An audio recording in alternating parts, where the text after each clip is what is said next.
What's going on, everybody? You were watching Alabama football on YouTube. Trey Annity joined again by Kyle Henderson as we continue to break down position by position of Alabama football going into spring practice 2022. Talked about the quarterbacks a little bit earlier. Now we get a chance to talk about the running backs. But before we do that, guys, hit the like button. We want this video to get to 500 likes.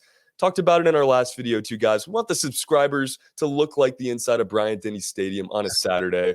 We're getting close, but we need your support. So keep hitting that subscribe button if you haven't done so already. And of course, get in the comments section and hit the like button as well. Kyle, this running back room is a different look this season. It's really interesting with a transfer in Jahmyr Gibbs, some experience returning as well, guys like Jase McClellan, Trey Sanders, and some new faces, and Emmanuel Henderson, Jamarion Miller as well. What are your thoughts on this running back room as a whole as we get it started today? And, who's going to be your X factor to start the season?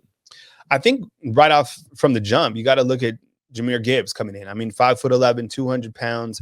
Nick Saban completely dominated in the transfer portal, landing all these guys, and he's probably not even done, right? By the time we, get moving past spring football, there might even be another guy kind of in the fold. But I think from the transfer portal perspective, Nick Saban certainly wanted running back to come in with experience, losing Brian Robinson, and Gibbs is going to be that guy. You look at his production last season at Georgia Tech, and I know it's Georgia Tech, but 143 carries, 746 yards, and 5.2 yards per carry. And I think within Alabama's offensive line, whatever that offensive line is, and I think there's a lot of you out there that probably have offensive line concerns, I think they'll be able to figure it out. Gibbs is a player that has playmaking ability. And I think one thing that's really great about him is his ability to catch the football out of the backfield. He had 36 receptions for 470 yards. And anytime that Alabama has a running back that can catch the football out of the backfield, Alabama's offense is even that much more dynamic. You look a couple years ago, Najee Harris was a complete beast in terms of what he did running the football, but also catching the football. And you've continued to see the success from Najee Harris to translate into the NFL. So I think Gibbs is going to be a one and done guy. So enjoy him during his time at Tuscaloosa before he goes to the NFL draft. But he was certainly an added element. And when you look to the additional running backs within this room, you got some ballers, right? There you had Kamar Wheaton, who transferred out, and that was kind of a weird situation. We don't know all the facts and the figures that went into it. Sometimes it just doesn't work out even for 5 stars. But the guys that are returning, you have Trey Sanders, as you said, Jase McClellan, Roydell Williams, and then you have some new additions, Jamarion Miller and Emmanuel Henderson. So I want to talk with you, Trey, kind of about Trey Sanders, Jase, and Roydell, and kind of, provide maybe a little bit of, some intel before we really get into spring football about how Alabama could potentially use those guys. But I know everybody is super excited to see Gibbs in an Alabama uniform. What a big pickup. You have experience throughout the last decade at Alabama at running back. And, coming into this season, we didn't really know who would bring that experience. You get a big transfer in Jahmyr Gibbs. And it's not to say that Jase McClellan, Trey Sanders, these guys wouldn't have been enough, but it's huge to have that heavy hitter as running back number one that you were able to get in the transfer portal. But let's focus on those kind of middle of the pack guys there. Jase McClellan, I think, would have had a huge season last year if he hadn't gotten injured, was off to a great start. But, obviously things didn't go his way there. Trey Sanders, crazy story throughout his entire time at Alabama. What a journey. He's now looking like he's ready to go. Who do you see stepping up as running back number 2? And what do the reps look like kind of in the middle of this group? This is one of the biggest storylines, in my opinion, going into the spring season. I don't know if it's going to be determined by then, but, each of these guys had different opportunities at different times just because of injuries.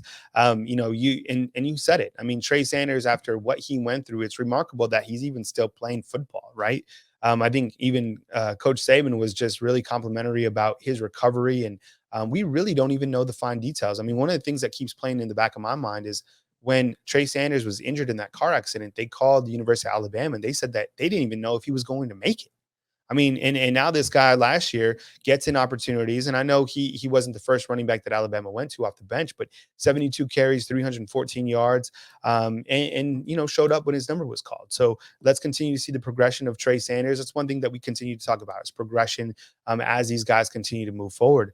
But I think that the number 2 running back, could be Jase McClellan. I think Jase McClellan is a fine all-purpose running back, and I think if he was at any other program in the country, maybe besides some of these, maybe besides a Georgia or someone else who has a big-time running back coming back, Jase McClellan is the it factor for that team. I think he has a great blend of speed, power. He can catch the football out of the backfield. And his season was cut short because of an injury, but he had 48 carries, 284 yards, 5.9 yards per carry, which was actually the most on the team last year when you look at all the running backs.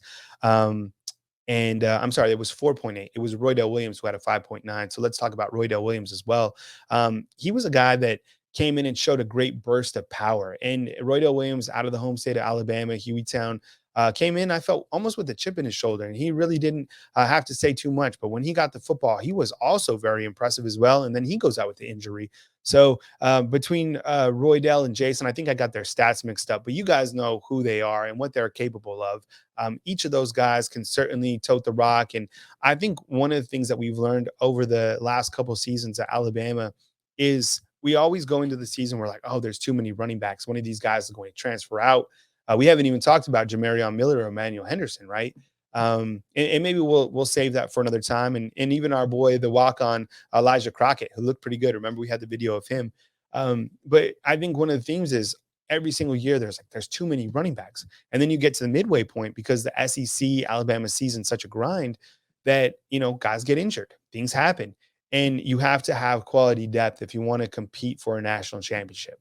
You have to have depth if you want to compete at the highest level, really, in the NFL, whatever. And Alabama has continued to do that. So I think when you look at this depth chart and you look at, or at least the fake depth chart, whatever, you have to see the running back room and all these guys on it as a positive.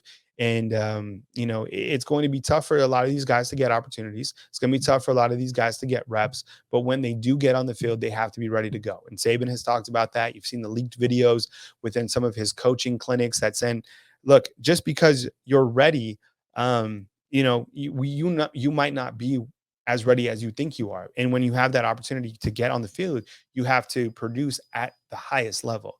And, we'll talk about the receivers, and I think he was aiming at some of the receivers in that standpoint. But same goes for the running backs. I mean, all these guys coming back, I hope they're all healthy. I hope they're all ready to go. Just a couple more days till we get to see some of these guys in action because that running back room certainly loaded. Oh, it's loaded, no doubt. And I know you said you wanted to maybe save Emmanuel Henderson and Jamarion Miller, and I'm with you. I want to go in depth on these guys in a later video, but if you just want to touch on them real quick, maybe what we see from them, if anything at all this season, what their role looks like, being the only true freshman in this room. Yeah, I think when you look at some of these younger guys, I mean, you have to be a complete baller as a freshman to get on the field at any position, but specifically at running back because Alabama always has these guys coming in. Emmanuel Henderson out of Hartford, Alabama. I think he's a 4-star on Rivals.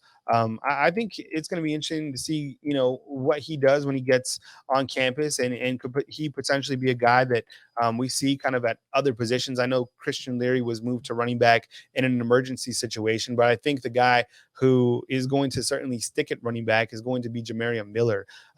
Just above 200 pounds, probably putting on some good weight out of Tyler, Texas. And if you watch his highlight tape, I mean, the guy can certainly make you miss, go right through you. So these young guys that Alabama has in the fold that are now freshmen, really going to be excited. And don't forget, exciting to watch. And don't forget, Jamarion Miller was previously committed to Texas, and Alabama plays Texas in week 2. There's so much to talk about with that Alabama and Texas matchup because Steve Sarkisian, Jeff Banks, Kyle Flood, a lot of these crossovers, going to Texas, even Jaleel Billingsley. We'll probably talk about that more as we get closer to week 2. But Jamarion Miller, certainly a guy that I'm really, really excited to see in action. Oh, no doubt. And, the storylines do run incredibly deep for that series. So we're going to cover that, well in depth once it comes time there. But Jamarion Miller, Emmanuel Henderson, fun youngsters to watch on this team. Like you said, going to be a fun running back room in general. Some new faces, some guys returning. But overall, I think a really good group here. Got to stay healthy. But, I like the upside for this running back room. Guys, before we get out of here today, hit that like button one more time for me. We need to get these likes up. We need to get in the comments too, guys. Let us know what you think about the running back room. Let us know which running back you think is going to emerge. Last season, there were some guys I didn't think would even see the field that ended up getting a playing time. So let me know who you think is going to come out of this room. And don't forget, subscribe to the channel, guys, if you haven't already done so. We want to grow it to 100,000. Thank you guys for being here today. For Kyle Henderson, my name is Trey Sanders. This has been Alabama Football on YouTube as we take a look at the running backs for 2022.